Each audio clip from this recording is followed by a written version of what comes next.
Okay. अच्छा जी, बात ये है,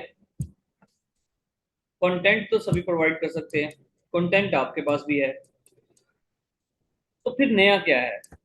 क्लास का मकसद क्या है? कंटेंट तो आपके पास बुक्स भी हैं, पास पेपर्स भी हैं, यूट्यूब चैनल्स भी हैं, चैट जीपीटी भी है, सॉरी। तो फिर डिफरेंस कहाँ पर आ रहा है? आप मुझसे क्या सीख के जाओगे जब सब कुछ आपके पास अवेलेबल है? तो फिर आप हमारे पास क्या सीखने आए हो? तो डाटा तो वही है जो आपके पास है। मैं आपको क्या दे सकता हूँ? Discipline number one. Academy, tuition, कोई भी इदारा आपको क्या देता है? डिसिप्लिन देता है। आप यहाँ पर आए हो, आपको पता है 8 से 10 के दरमियान पढ़ना है, नंबर वन। नंबर दो, कोई ऐसी बात यहाँ पर हो जाती है जिसकी वजह से कोई भी पीस ऑफ इंफॉर्मेशन है वो आपको याद रह जाएगा। नंबर तीन, कोई ऐसी स्किल आप सीख लोगे जिससे आपको कोई भी चीज़ मेमोराइज करने में आसानी होगी, ठीक है? तो बातें तो वही होंगी, वही आपको पता है कंप्यूटर के बारे में, कंप्यूटर हार्डवेयर होता है, सॉफ्टवेयर भी होता है, उसके बारे में कुछ वो थोड़े बहुत 15-20% कॉन्सेप्ट होते हैं जो काफ़ी दकीक होते हैं, मुश्किल होते हैं, जिनको समझना ज़रूरी होता है और समझा जाता है मुश्किल से। बाकी तो वही चीज़ है, आपको पता है कीबोर्ड के बारे में, मॉनिटर के बारे में, इन चीज़ों के बारे में, एमएस वर्ड की प्रैक्टिस करनी है, ऑल टाइप फोर रट्टा लगाना है, क्या मकसद है ये विंडो क्लोज करने के लिए या ऑफ करने के लिए लैपटॉप को, ये सब चीज़ें हैं। तो मेरी कोशिश होती है मैं स्टूडेंट्स को सिखाऊं, पढ़ाऊं कि पढ़ना कैसे है, याद करना कैसे है। तो सबसे पहला लेसन, कंपटीशन की दुनिया में, कॉम्पिटिटिव एग्जाम्स की दुनिया में सबसे पहला लेसन आपने सीखना है पेशेंस, सब्र और कंसिस्टेंसी। जो स्टूडेंट्स आज अप्लाई करते हैं और फर्स्ट टाइम अप्लाई कर रहे हो एफआईए की सीट पर या किसी भी सीट पर, और वो अगले ही सोचें कि अगले 1 से 2 महीने में हम मैक्सिमम चाहे दिन रात करने एक करना पड़े और हम सक्सेसफुल हो जाएं, तो ऐसा कोई खास फार्मूला नहीं है। हो सकते हो, पॉसिबल है, डिपेंड करता है आपको कितनी अच्छी डायरेक्शन दी गई है, आप कितना मेहनत करते हो, या आपका बैकग्राउंड कितना है। लेकिन जो स्टूडेंट साल से 1.5 साल से जो दिन रात मेहनत कर रहे हैं, आप कभी भी उनके इक्वल नहीं हो सकते, ये रियलिटी है, ठीक है? तो सब्र करें, सब्र के साथ, कंसिस्टेंसी के साथ, जो मटेरियल आपको मिलता है, जो अवेलेबल है, जो बुक्स हैं, जो लेक्चर्स हैं, जो नोट्स हैं, उनको पढ़ते रहें, उनके बार बार टेस्ट देते रहें, तब कामयाबी होती है। तो आपने सब्र करना। लक पे मेरा निकाल, मैं इतना नहीं मानता। अच्छे लक, गुड लक पे मानता हूँ, बैड लक पे नहीं। इंटरव्यू में लक किसी हद तक चलता है, ठीक है, रिटर्न में नहीं चलता मेरा निकाल। ठीक है, इस पर हम फिर कभी बहस करेंगे। तो देखें, आपका कंपटीटर भी वही चीज पढ़ रहा है, आप भी ध्यान से एक बात समझ लें, फिर हम पढ़ना स्टार्ट करते हैं। आपका कंपटीटर भी पढ़ रहा है, आप भी। डिफरेंस कहाँ पर आएगा कि आप किस तरह से पढ़ते हो, आपका कंपटीटर कैसे पढ़ रहा है। ध्यान से बात समझें। आपका जो कंपटीटर है वो भी 6 घंटे पढ़ता है, आप भी पढ़ते हो, तो दोनों अगर 6-6 घंटे पढ़ते हैं तो फर्क कहाँ पर आएगा, कौन बेहतर पढ़ता है। एक बात। दूसरी बात कि कौन उसको बेहतरीन मेमोराइज करता है।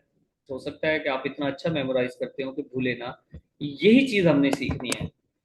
देखें, हजारों एमसीक्यूज हैं, हो सकता है 25,000 30,000 एमसीक्यूज हो। जब आप 30,000 एमसीक्यूज को एक मरतबा रिवाइज करना स्टार्ट करते हो तो 1 महीना गुजर जाता है। डेली का अगर 1,000 एमसीक्यूज रिवाइज करें, ठीक है, इतना ही हो सकता है। तो महीने के एंड तक जब आप आखिरी एमसीक्यूज पढ़ रहे होंगे ना 1,000, तो पहले वाले भूल जाएंगे। तो हमने ऐसा करना है, ऐसा प्लान करना है कि भाई आप उसको एक, वो जो 30,000 एमसीक्यूज को 1 महीने में ऐड ना करो ना आप, 2 महीने में करो। लेकिन ऐसे करो कि 2 महीने के बाद जब पहला पेज उठाओ तो आपको वो एटलीस्ट 40 to 50% तो याद हो। समझी समझाई बात की, ये बात इंपॉर्टेंट है।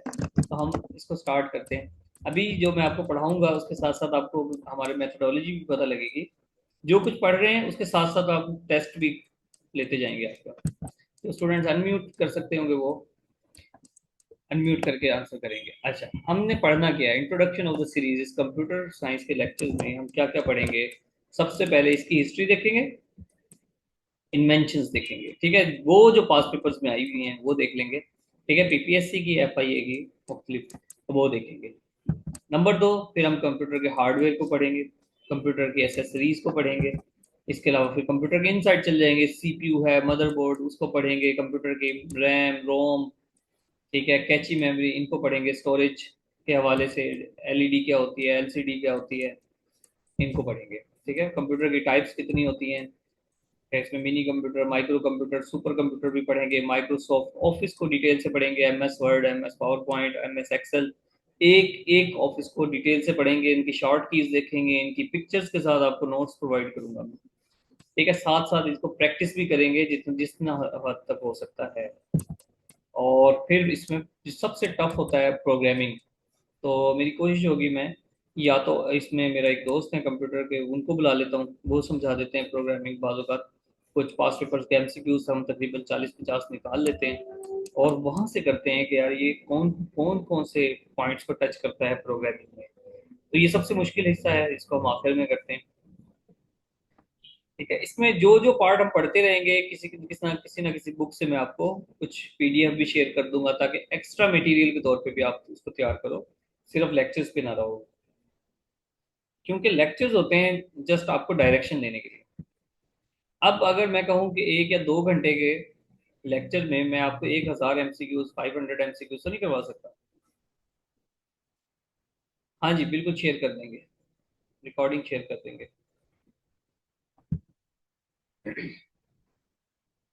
अब आते हैं हम इसकी कंप्यूटर की हिस्ट्री, इन्वेंशंस, पहले इन्वेंशंस देखेंगे, ठीक है, हिस्टोरिकली जो भी इन्वेंशंस हुई, हिस्टोरिकली इन्वेंशंस वो देखेंगे। देखें, क्वेश्चन है, एक जर्मन गोल्डस्मिथ, जॉन्स ग्यूटेनबर्ग। अब जॉन्स ग्यूटेनबर्ग एक साइंटिस्ट ही समझ लें, उसने इन्वेंट किया प्रिंटिंग प्रेस को। इसको भी मैं कंप्यूटर के साथ इसलिए जोड़ दिया क्योंकि हमारे पास कंप्यूटर की जो आउटपुट डिवाइसेस हैं उसमें हमारे पास प्रिंटर आते हैं, तो आउटपुट डिवाइसेस ने मैंने इसको यहाँ पर जोड़ दिया। 1436 में पहली प्रिंटिंग मशीन बनी थी, ये पीपीएससी के पास पेपर से रिलेटेड है, तो आ जाएगा तो आप ये कर लें। तो जॉन गुटेनबर्ग ने किया। अब सबसे पहला क्वेश्चन इसकी, अब आपने तफसील जानने से पहले हमारे पास टारगेट ये है कि आपने इस जॉन ग्यूटेनबर्ग को प्रिंटिंग प्रेस के साथ जोड़ना है। ध्यान से समझिए, मेरा टारगेट है ना, मेरे टारगेट है 3 पॉइंट, एक ग्यूटेनबर्ग एटलीस्ट ये, एक प्रिंटिंग प्रेस 2 पॉइंट, और एक है 1436। अगर ये 3 वर्ड आपस में किसी तरह कनेक्ट हो जाएं तो एमसीक्यूज में कहीं ना कहीं ग्यूटेनबर्ग का वर्ड आएगा, और वो पूछेगा इन्वेंट किसने की, या वो पूछेगा कि प्रिंटिंग प्रेस किसने इन्वेंट की, या पूछेगा कि ग्यूटेनबर्ग ने क्या इन्वेंट किया, या पूछेगा ग्यूटेनबर्ग ने प्रिंटिंग प्रेस इन्वेंट की तो कब की, 1436 में। तो इस तरह के ये 3 पॉइंट्स बनते हैं। आप इसकी तफसील जानने से पहले सोचो कि इसको कैसे याद करेंगे, ये भूले ना। मैं इसको कैसे याद करता हूँ, मुझे इसमें ना बर्गर नजर आ रहा है, ध्यान से देखिए, बर्ग। मैं जॉन्स को छोड़ देता हूँ, ब्यूटन को छोड़ देता हूँ, बर्ग याद रखता हूँ, बर्ग से बर्गर। अब बर्गर का क्या खास बात है कि वो प्रेस कर देता है, अंडा शामी उसके अंदर प्रेस होती है कि नहीं होती, ऊपर नीचे, क्या होता है बोला, डबल रोटी, और अंदर अंडा शामी प्रेस होती है। तो बर्गर और प्रेस का आपस में बहुत ज्यादा क्लोज रिलेशन है, तो इसका मतलब ये हमें बड़ी आसानी से यहाँ से याद हो जाएगा। हाँ भाई, क्या समझ आई, किसी को पॉइंट समझ आया है? हो गया ना, अमेजिंग, बन, न्यूटन बन, ओके, इट्स ऐश। यहाँ हमारे पास ऐश्वर्या राय भी आ गई हैं, ऐश रोशन, ओके। तो इस तरह से ही मैंने आपको सिखाना है कि पढ़ना कैसे है, अदरवाइज मैं आपको कुछ और स्पेशल कंटेंट नहीं देने लगा।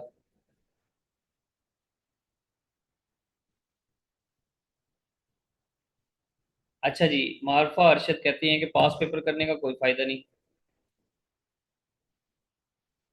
बिल्कुल ऐसे ही है जी, पास पेपर करने का ऐसी बात नहीं है कि पास पेपर का कोई फायदा नहीं है, ऐसी बिल्कुल भी बात नहीं है।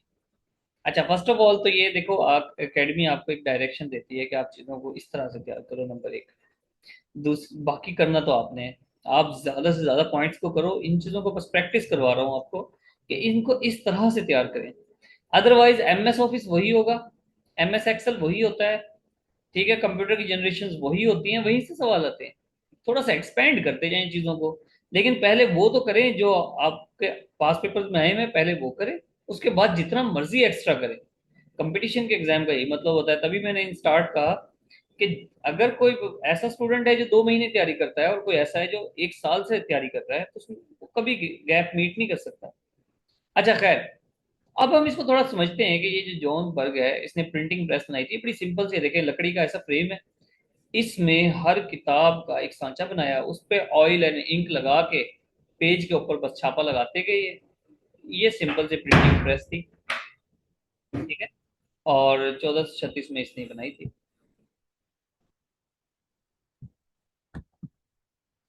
देखें ऐसे, ये लकड़ी के इसने सांचे बनाए हुए हैं, और ये बस प्रिंटिंग प्रेस बना के आपको क्या कर रहा हूँ, थोड़ा सा इंटरेस्ट क्रिएट करवा रहा हूँ, ताकि आपकी अटेंशन यहाँ से जाए ना।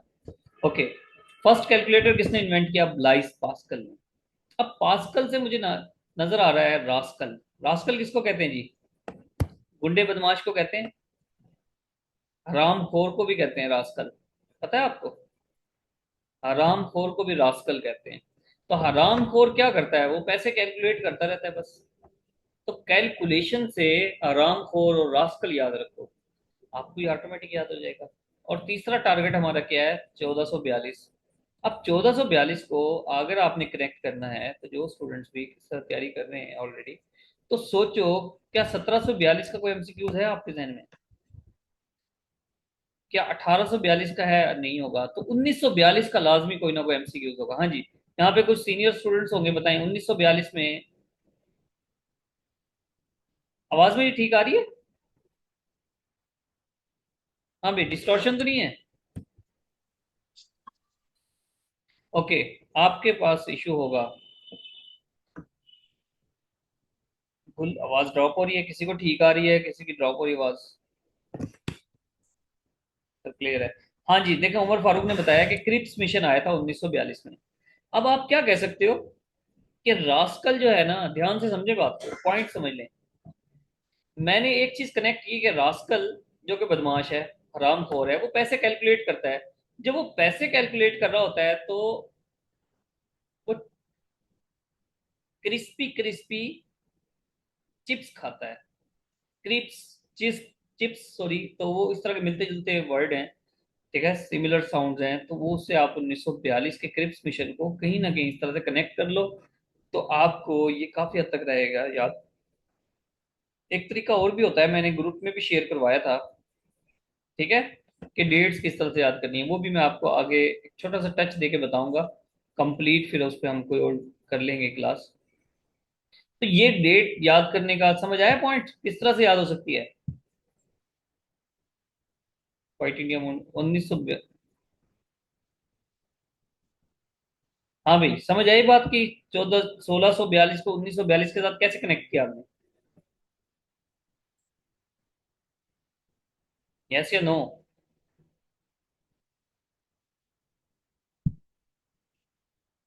गुल, ये गुल कौन है? गुल जमान तो नहीं हो? हाँ भाई।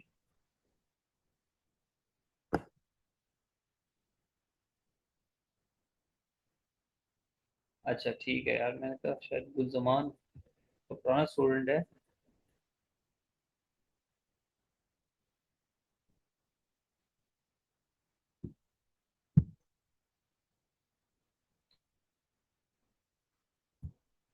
चलें, ये बात समझ आ गई है, आगे चलते हैं। अच्छा, ये ना कैलकुलेटर, असल में ये जो ब्लाइस पास्कल था, पास्कलाई कहते हैं,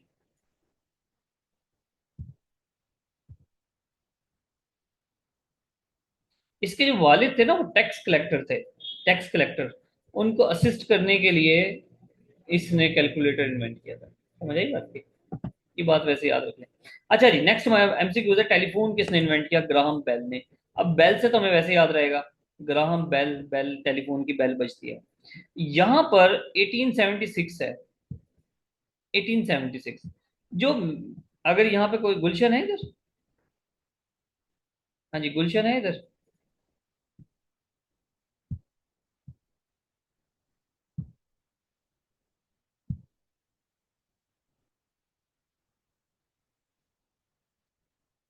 ये गुल है, गुलशन। अच्छा गुलशन, अगर यहाँ पे, ओके ओके, ठीक है। ये बताएं मुझे, जो मैंने आपको डेट्स याद करने के तरीके बताए हैं, उसमें 76 किस चीज को प्रोनाउंस करता है? प्रोनाउंस नहीं, सॉरी, वो ट्रांसलेट किसको करता है? 76 क्या वर्ड बनाता है मिलके? Cash, very good. International techniques हैं जी डेट्स को याद करने की। उसमें क्या होता है, हम नंबर्स को इमेजेस में कन्वर्ट करते हैं, ध्यान से समझे। और ये टेक्निक है जिसकी मदद से मैंने इन्हें पूरे के पूरे सेक्शंस ऐसे रटवा दिए कि इनको एक एक सेक्शन का पता था। एक्ट, पूरे एक्ट इनको रट गए थे। इनको तमाम सेक्शंस पता थे हर एक्ट के। तो वो क्या था कि उस टेक्निक के जरिए, मैं आपको उसकी उसका लिंक शेयर करवा दूंगा, ग्रुप में करवाया भी था पहले। 76 को आप जब इंग्लिश कोई इमेज में कन्वर्ट करेंगे तो ये कैश हो जाएगा। तो आप क्या कहते हैं, कैश होगा तो हम फोन ले सकते हैं। Okay, very good. आप यूं भी कर सकते हो, ग्राहम बेल ने टेलीफोन इजाद किया, उसकी वजह से उसके पास कैश, बेशुमार कैश हो गया, क्योंकि उसने अच्छे सारा मार्केट में खूब कमाई की। तो इस तरह से भी हम कनेक्ट कर सकते हैं। तो जिन लोगों को वो टेक्निक आती है वो बहुत आसानी से इसको तैयार कर सकते हैं, कभी नहीं भूलेगा। 1876। ओके, नेक्स्ट है, first computer was invented by Charles Babbage. कब किया था? 1822 में। लेकिन ये बिल्ट नहीं हुआ था 1822 में। फर्स्ट फर्स्ट कंप्यूटर, ये एक कैलकुलेटिंग मशीन थी। कंप्यूट का मतलब भी होता है कैलकुलेशन करना। कंप्यूटर का मतलब होता है कैलकुलेशन करने वाली कोई मशीन। इसको कैसे याद करेंगे? हाँ जी, मुझे कोई बताएगा कि 1922, 1922 की कोई बात याद है? क्या हुआ था? अच्छा, ये चार्ल्स बेबेज ने कंप्यूटर इजाद किया है। इसको अगर हम यहाँ से देखें तो कंप्यूटर यानी कि पुत्र, इसके वाला ये वाला हिस्सा निकालें तो ये बनता है पुत्र। और पुत्र का क्या होता है? बाबा, यानी कि बाप एज में बड़ा है। तो बाबा का पुत्र है ये जी। पहली बात तो ये होगी कि बाबा का पुत्र है। कंप्यूटर जो है वो बाबा का पुत्र है। Charles Babbage is the father of computer. 1822 में इसने ये फर्स्ट कंप्यूटर बनाया था। कोई बताएगा 1922 में क्या हुआ था? जी, कोई बताए मुझे, किसी को जहन में हो। मोहिंजोदाड़ो कब डिस्कवर हुआ था? अलामा इकबाल को सर का खिताब कब मिला था? Very good.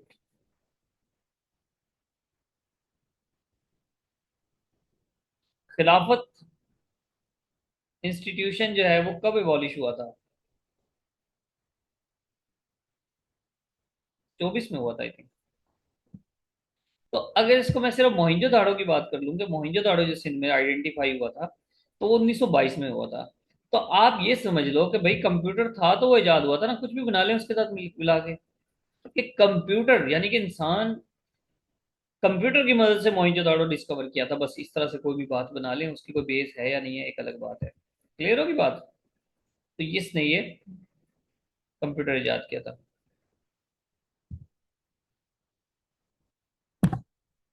अब आते हैं हम एलन ट्यूरिंग पे, एलन ट्यूरन पे। ठीक है, एलन ट्यूरिंग, इसने यूनिवर्सल ट्यूरिंग मशीन बनाई थी। ये यूनिवर्सल ट्यूरिंग मशीन एक थ्योरेटिकल मॉडल था।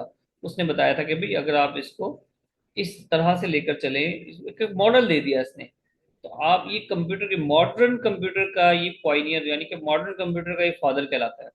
और 1945 से 45 से में 47 में जाकर फिर वो ये इसका आइडिया जाके इम्प्लीमेंट होना शुरू हुआ। एब्स्ट्रैक्ट था ये एलन ट्यूरिंग का ये जो मॉडल था, जो आजकल हम लैंग्वेजेस की बेस बनाते हैं वो इसी की बेस पे बनाते हैं। अब अब यहां से ये तो याद रह जाएगा कि एलन ट्यूरिंग और ट्यूरिंग मशीन, ये तो हमें याद रह जाएगा। 1936 कैसे याद रहेगा? हाँ जी, बताएं, शाबाश। 1936 कैसे याद रहेगा हमें? 1936 में और क्या हुआ था फेमस?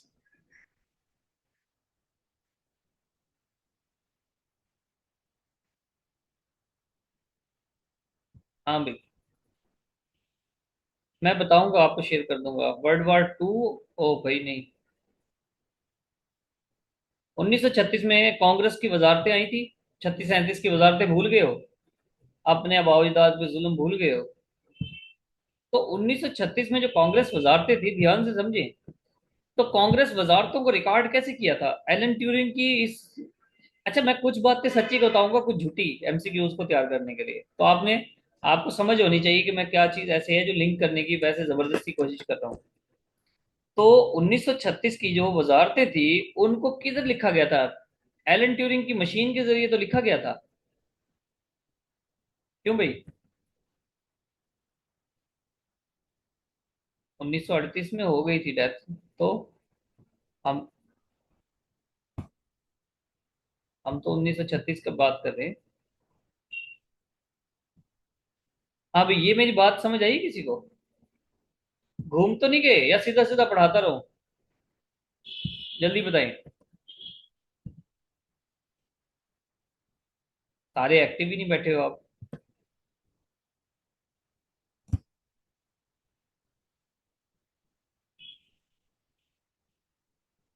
अब यस आपने किस पे कहा? घूम गए क्या सीधा सीधा पढ़ाऊं?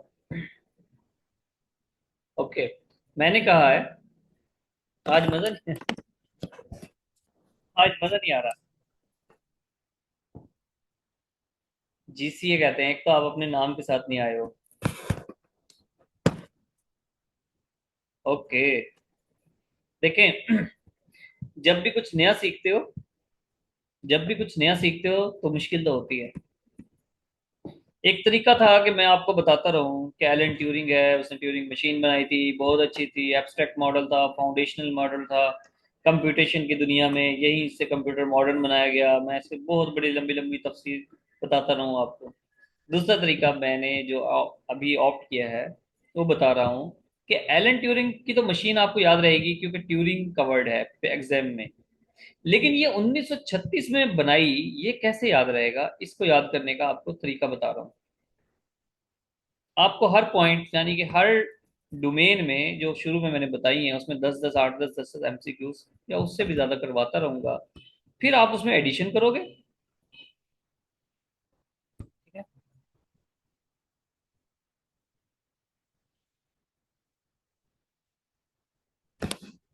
उन्हें डेट्स याद तो आप हमारे लिए भी आसानी करें। ओके जी।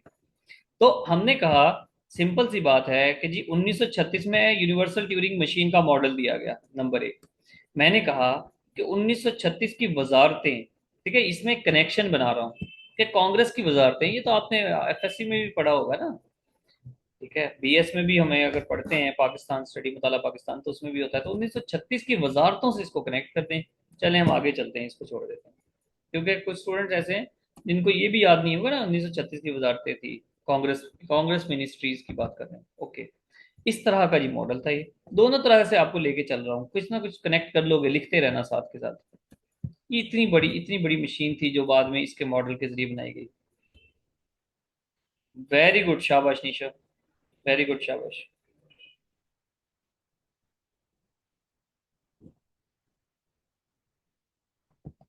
जोड़ने जी इसको भी किसी तरह से। चलें जी, आंसर करें। सबने करना है, जो अनम्यूट करके जवाब दे सकते हैं जवाब देना है। Who invented first noun printing press? चलें शाबाश, टेस्ट करें खुद को।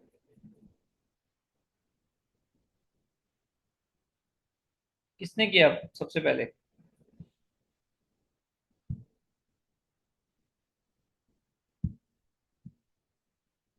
बर्ग बर्ग John, John John number 3, very good, शाबाश।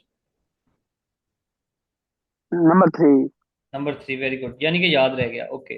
आगे चलते हैं। First calculator was invented bye?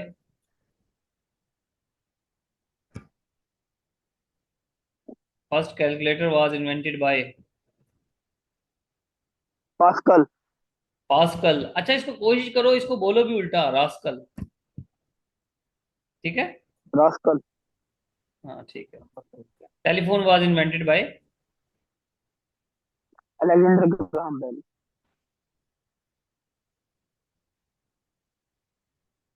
मैंने बेल ही निकाल दिया है। ग्राहम बेल बन गया बस। ग्राहम।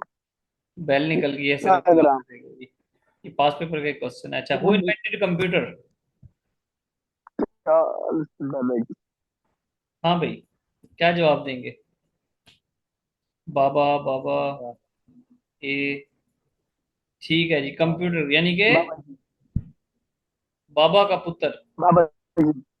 हाँ। बाबा का पुत्र, very good. Next. Who was the father? बाबा जी। ये तो पता ही लग गया जी, फादर ऑफ कंप्यूटर भी कहेंगे इसको।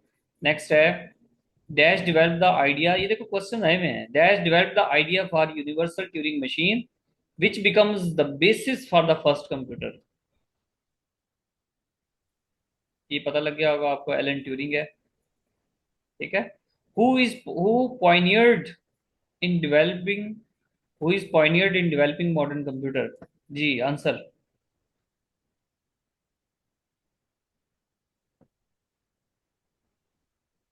Bill Gate, Steve Job, none of these. आपको डेवलप मॉडर्न कंप्यूटर की बुनियाद किसने रखी है, अभी तो पढ़ाया है, एलन ट्यूरिंग ने। एलन ट्यूरिंग ने इसकी बुनियाद रखी मॉडर्न कंप्यूटर की। नेक्स्ट आते हैं जी। चलो। हाँ भाई, यहाँ अब ये मेथडोलॉजी समझ आ रही है, चेंज करूँ कुछ? मेथडोलॉजी समझ आ रही है, कुछ चेंज कर दूं? 1960। आ रही है, ओके जी। चलें देखते हैं। First computer mouse, first computer mouse was built by Douglas Engelbart in early 1960s। अच्छा, अब इसमें मुझे नजर आता है ना, पहला मेरा जैसे आप कोई भी लाइन पढ़े तो सबसे पहले सोचेंगे कि मुझे मेमोराइज कैसे होगा, उसकी कॉन्सेप्चुअल बेसिस छोड़ दें फिलहाल। तो मुझे इसमें नजर आ रहा है कि भाई माउस कंप्यूटर का माउस है, माउस मतलब चूहा। चूहे को कौन पकड़ता है? ईगल। तो ईगल जो है वो चूहे को खा जाता है, तो ईगल और माउस का कनेक्शन है, ये याद रखना है सबसे पहले तो। अच्छा, अब दूसरा पॉइंट मेरा है कि भाई ये 1960s कैसे याद होगा? बताएं जी, 1960s की कोई बात, हो सकता है आपके पेरेंट्स पैदा हुए हो 1960s में, दादा पैदा हो, कोई भी डेट जो आपको याद हो उसके साथ इसको कनेक्ट कर दें। कोई याद है भाई 1960s में कुछ हुआ था? कोई बात पॉइंट याद हो? अयूब खान का दौर था, वेरी गुड। सिंध ताश मुआहिदा हुआ था, वेरी गुड मारिया, शाबाश। इंडस रिवर ट्रीटी हुआ था इंडस 1960s में। हाँ जी बिल्कुल। अब इंडस, देखो, जब ईगल, ध्यान से समझना, जब ईगल इस माउस को पकड़ रहा था, मैं आपको अभी तो ये वैसे समझा रहा हूँ, फिर आपको मैं कुछ ऐसे क्लास भी दूंगा जिसमें आपको समझाऊंगा कि आपने किस तरह से मेंटल इमेजेस बनानी है। ये ईगल इस माउस को जब पकड़ रहा था तो वो कहाँ पे चला गया था? दरियाई सिंध के अंदर। दरिया सिंध में, इसका मतलब इंडस वाटर ट्रीटी कब हुआ था? 1960s में। तो इन तीनों पॉइंट्स को जोड़ दो। क्या? ईगल पकड़ रहा था किसको? माउस को। माउस कहाँ चला गया? दरियाई सिंध के अंदर, यानी कि इंडस वाटर ट्रीटी। आप यकीन करें, अगर आप इसको खुद बनाएंगे ना तो आपको कभी भूलेगा नहीं। क्लास एंड होने वाली है, आपने रीज्वाइन करना है सेम लिंक से, ठीक है? तो इस तरह से हमने इसको याद कर लिया। इसके अलावा इस्लामाबाद भी एस्टेब्लिश हुआ 1960 में। ये जनाब फर्स्ट माउस है, उसकी ये हालत हुई थी बाद में एट द एंड। फिर है first network that initiated internet. जो इंटरनेट इनिशिएट हुआ था, वो फर्स्ट नेटवर्क कौन सा था? या फर्स्ट नेटवर्क वाज कॉल्ड, इसको भी कहते हैं, इस तरह से सवाल आता है, उसको हम कहते हैं आरपा नेट। आरपा मतलब A for advanced, R for research project, ठीक है, agency network, ARPANET, net for network, ठीक है, ए फॉर एडवांस।